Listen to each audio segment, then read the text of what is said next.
Assalamualaikum warahmatullahi wabarakatuh.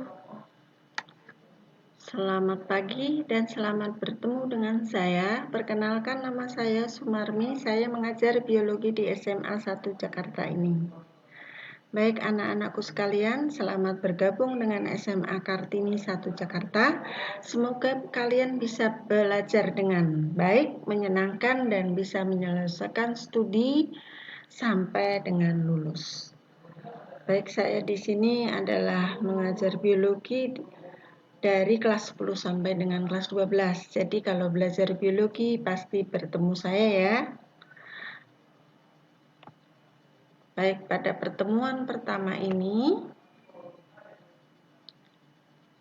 kita akan belajar mengenai ruang lingkup biologi. Apa sih ruang lingkup biologi? Yaitu apa saja yang dipelajari di dalam biologi, yang meliputi karakteristik ilmu biologi, objek biologi, kedudukan dan keterkaitan biologi dengan ilmu lain. Yang standar kompetensinya yaitu memahami hakikat biologi sebagai ilmu. Kemudian kompetensi dasarnya adalah mengidentifikasi ruang lingkup biologi. Dan indikatornya, yang pertama menjelaskan karakteristik ilmu biologi, yang kedua menjelaskan apa saja yang dikaji di dalam ilmu biologi, dan yang ketiga adalah menunjukkan kedudukan biologi dan keterkaitan biologi dengan ilmu yang lainnya. Karakteristik biologi. Biologi berasal dari bahasa Yunani dari kata bios yang berarti kehidupan atau hidup, dan logos yang berarti pengetahuan. Oleh karena itu, biologi berarti suatu ilmu pengetahuan yang mempelajari seluk-beluk tentang kehidupan dan segala permasalahannya. Biologi merupakan bagian dari sains yang memiliki karakteristik yang sama dengan ilmu sains yang lainnya. Ciri-ciri sains biologi yang pertama adalah memiliki objek kajian berupa makhluk hidup. Yang kedua, dikembangkan berdasarkan pengalaman yang empiris. Yang ketiga, menggunakan cara berpikir logis. Yang keempat, untuk mengkajinya memiliki langkah-langkah yang sistematis. Yang kelima, hasil kajiannya berupa hukum. Dan yang keenam, hasil kajiannya bersifat objektif. Selanjutnya, yaitu apa sih hidup itu, kemudian sejak kapan biologi berkembang. Nah, untuk menjawabnya kita lihat biologi berkembang sejak manusia berada di dalam bumi atau berada di bumi dengan berbagai permasalahannya di dunia. Misalnya contoh masalah penyakit, masalah makanan, tempat tinggal, lingkungan. Nah, berkat ketekunan dan keuletan para saintis, adanya rasa ingin tahu. Nah, dengan dilatar belakangi permasalahan ini, maka timbul untuk mencari cara pemecahannya dari permasalahan tersebut. Selanjutnya, hingga kini belum ada saintis yang dapat menjawab pertanyaan apa itu hidup. Nah, untuk mempermudah kita mempelajari atau mengenali makhluk hidup, maka kita harus tahu ciri-ciri dari makhluk hidup tersebut. Yang pertama adalah bergerak, kemudian bernapas, butuh makan atau minum, beradaptasi atau menyesuaikan diri terhadap lingkungan, melakukan metabolisme yaitu reaksi kimia di dalam tubuh makhluk hidup. Selanjutnya adalah iritabilitas, itu adalah peka terhadap rangsangan yang datang. Dan yang terakhir adalah bereproduksi, yaitu menghasilkan keturunan.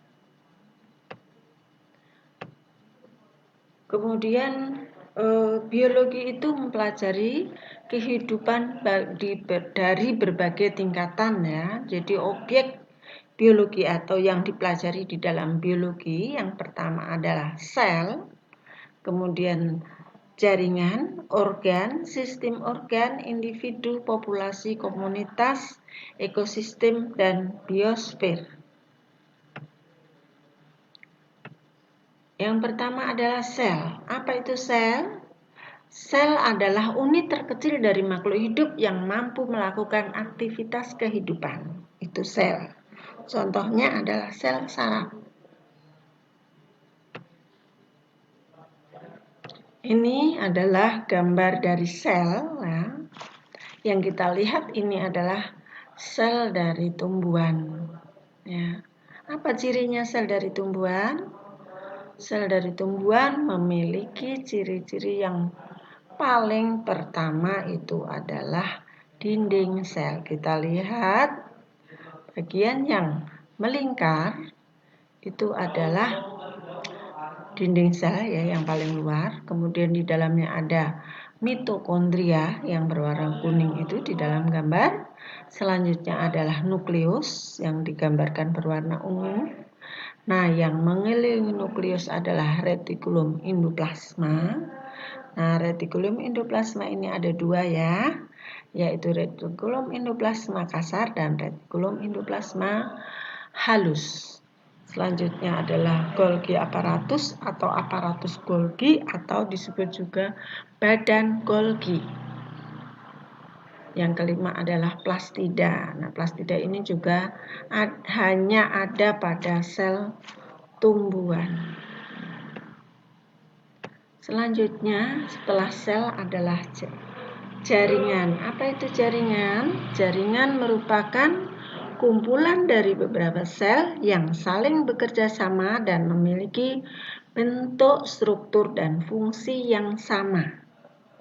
Itu jaringan. Ya, contoh dari jaringan yang pertama adalah jaringan kulit,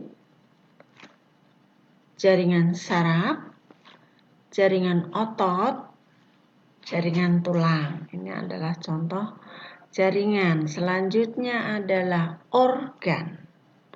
Organ merupakan kumpulan dari beberapa jaringan yang saling bekerja sama untuk melakukan fungsi tertentu. Contoh dari organ ini yang pertama adalah ginjal, jantung, lambung, telinga, paru-paru, hati itu merupakan contoh dari organ. Selanjutnya setelah organ yaitu sistem organ. Sistem organ merupakan kumpulan dari beberapa organ yang saling bekerja sama untuk melakukan fungsi tertentu. Nah, contoh dari sistem organ yaitu sistem pernapasan, berarti organ-organ yang melakukan pernapasan dari hidung, kemudian tenggorokan, kemudian ada bronkus, bronkeolus, ada paru-paru ya yang di dalamnya ada alveolus. Selanjutnya adalah sistem sirkulasi, itu adalah sistem peredaran darah. Kemudian sistem koordinasi ini ada 3 ya, gabungan dari 3 sistem yaitu ada sistem saraf, sistem indera, dan sistem hormon, itu adalah sistem koordinasi. Kemudian yang keempat adalah sistem pencernaan. Nah, dari beberapa sistem organ membentuk suatu individu. Jadi individu merupakan kumpulan dari beberapa sistem organ yang saling bekerja sama untuk melakukan suatu fungsi tertentu. Contoh dari individu yang pertama adalah satu manusia. Ya. Kemudian satu pohon. seekor gajah. Ini adalah individu atau satu makhluk hidup, itu individu. Selanjutnya adalah populasi.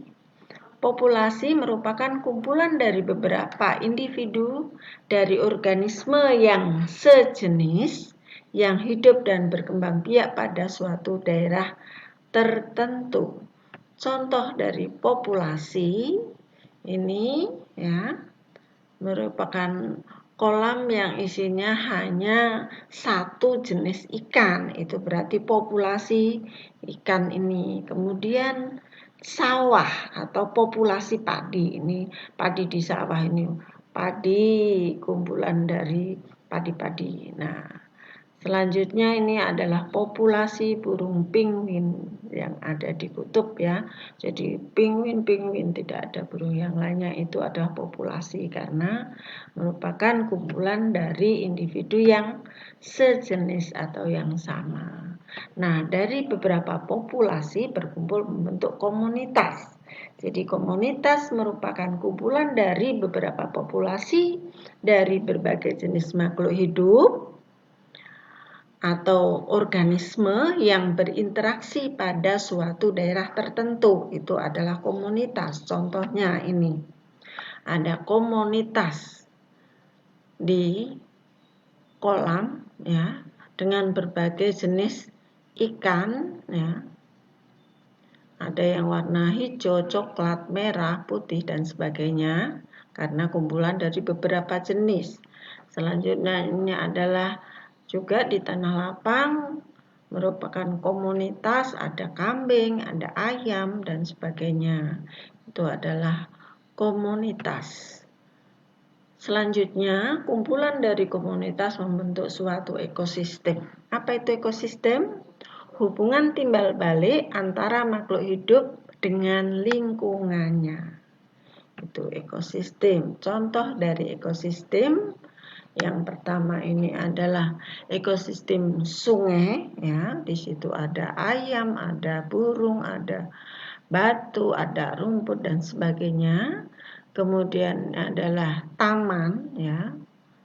Ini taman yang ada di Bedugul ya. Jadi ada rumput yang warna merah, ada hijau dibentuk menjadi suatu hiasan yang ada di taman. Kemudian ini adalah hutan tropis ya dengan berbagai tumbuhan yang ada di situ merupakan ekosistem hutan tropis. Kemudian ini adalah ekosistem sawah ya, ada padi, ada katak, ada ular ya, dan sebagainya. Itu adalah ekosistem. Selanjutnya dari ekosistem-ekosistem yang ada di dunia ini membentuk suatu biosfer ya. Jadi biosfer merupakan interaksi antara ekosistem yang ada di bumi ini baik secara langsung maupun tidak langsung. Ruang lingkup biologi. Nah, ruang lingkup objek biologi meliputi seluruh kehidupan yang ada di alam semesta, mulai yang tidak kasat mata sampai dengan yang kasat mata, dan mulai yang paling sederhana sampai yang lebih kompleks.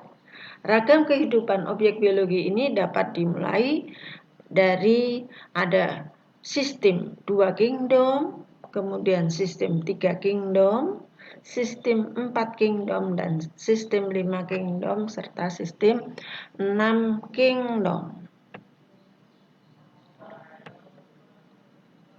Sistem klasifikasi organisme ya, jadi kingdom tadi adalah hasil dari klasifikasi. Apa sih klasifikasi?